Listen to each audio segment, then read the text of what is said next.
Lideranças evangélicas e católicas da Bolívia estão denunciando a tentativa do presidente Evo Morales de criminalizar a evangelização. O novo Código do Sistema Criminal Boliviano, proposto em dezembro e que deve ser aprovado em breve, trouxe uma série de mudanças na legislação visando a se conformar com a visão bolivariana de sociedade. Bispos católicos e pastores de diferentes igrejas evangélicas chamam a atenção ao artigo 88, que prevê prisão de 7 a 12 anos.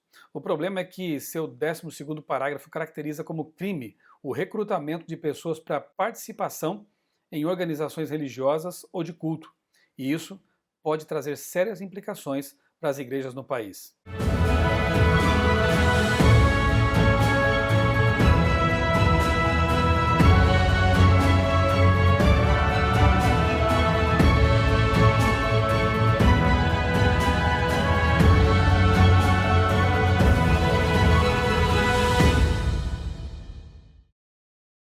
Na segunda-feira, dia 8, centenas de evangélicos promoveram manifestações na capital da Bolívia, La Paz. Além dos líderes religiosos, também protestaram advogados e jornalistas. Eles denunciam que o novo Código do Sistema Criminal acaba com a liberdade de imprensa nos artigos 309, 310 e 311, que tratam de injúria e difamação. Na prática, eles prevêem prisão para quem fizer denúncias contra o governo e os políticos bolivianos. O argumento central do governo boliviano é que a liberdade de expressão, seja ela religiosa ou de imprensa, é uma concessão do Estado. Segundo o site Gospel Prime, esse é um pensamento típico das ditaduras, que aproxima mais ainda a Bolívia da Venezuela, que compartilha do mesmo ideal bolivariano, uma forma latino-americana de comunismo. As propostas da nova lei contradizem o artigo 4º da Constituição da Bolívia, que prevê a liberdade de culto. No entendimento dos líderes religiosos, toda manifestação fora dos templos estaria sujeita à censura, o que impediria, por exemplo, retiros de igrejas, procissões ou caminhadas do tipo Marcha para Jesus, além de evangelismos públicos. A liderança da Assembleia de Deus da Bolívia emitiu um pronunciamento dizendo que o país se encontra em uma situação de emergência, que, pelo visto, é gravíssima. Os pastores também são contrários ao artigo 157, que legaliza o aborto. A Igreja Adventista do Sétimo Dia emitiu uma nota oficial divulgada no portal da sede sul-americana da Igreja, cujo link está disponível aqui na descrição do vídeo. Para os que flertam com o marxismo, podemos fazer duas perguntas simples. Em que países a liberdade religiosa e de imprensa está sempre mais ameaçada? Em que países o Estado interfere mais na vida das pessoas, dos cidadãos, ameaçando-lhes as liberdades individuais e indo contra valores e princípios bíblicos?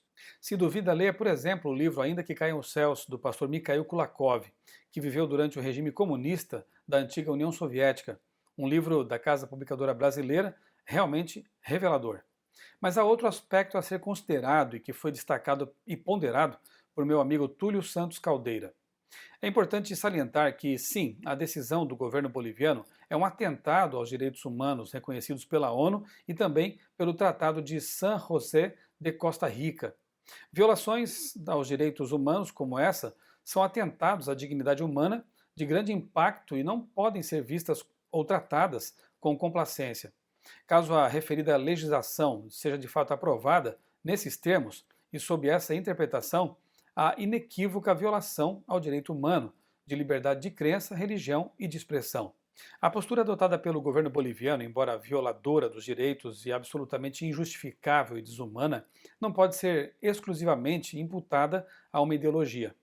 É notório o atual crescimento da influência da religião nos centros de poder político, não apenas no Brasil, mas em todo o mundo. Quando a religião deixa de tratar da espiritualidade para lidar com política, poder, fundar partidos políticos, etc., ela se arvora em locais que não lhe são próprios e pode sofrer as mesmas ameaças que os políticos e os partidos sofrem. Pode-se dar o caso de que as religiões estejam sendo perseguidas na Bolívia e em outros lugares, não necessariamente porque esses países sejam comunistas ou ateus, mas porque as religiões saíram das igrejas para formar bancadas nos congressos e seus sermões deixaram de versar sobre fé e passaram a se tornar grandes comícios políticos com pastores e padres que são ao mesmo tempo líderes de partidos políticos, congressistas e empresários. A perseguição às religiões, portanto, ocorre também porque elas são uma oposição política a certas ideologias. Não são um questionamento espiritual a certas ideias. Pelo contrário, são uma oposição política que quer poder político e por isso a ideologia atualmente no poder vê as religiões, ou algumas delas, como uma oposição política a ser vencida. Por isso, as religiões estarem sendo amordaçadas, não necessariamente para não pregar o evangelho, tema que essas igrejas que buscam o poder deixaram de pregar há muito tempo, mas para que não preguem uma ideologia política rival à dominante. Assim, grande parte do atual ataque à religião é fruto do abuso de algumas religiões que deixaram de ser religiões de fato e se tornaram grandes empresas na busca de lucro e poder político. Esse é um alerta importante, mas que mostra, por outro lado, como Deus protege seu povo, especialmente por meio dos conselhos bíblicos e de Ellen White, que recomendam que a igreja não tenha qualquer vínculo direto com o Estado ou com os governos.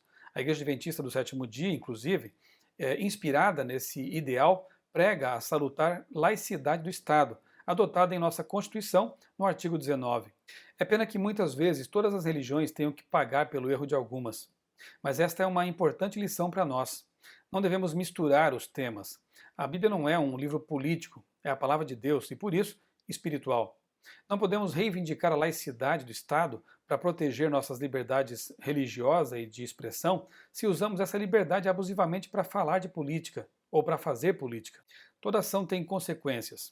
Quanto mais distante nossa fé e religião estiverem da política, mais segura a pureza e a utilidade de ambas estarão. A política corrompe e destrói a religião quando são misturadas, e a religião torna cega e intolerante a política quando unidas.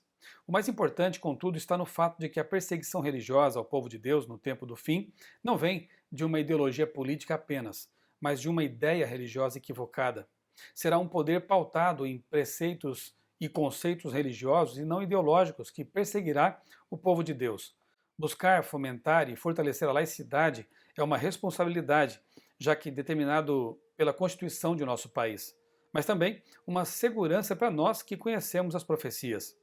O fato é que nossa esperança final não pode vir deste mundo nem das pessoas que o governam.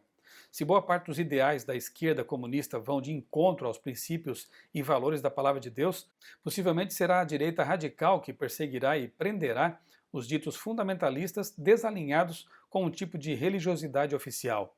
É uma questão de frigideira ou fogo, cruz ou espada. Para onde correr? Para os braços de Deus e para a segurança dos valores e dos mandamentos de sua palavra. Nisso há segurança.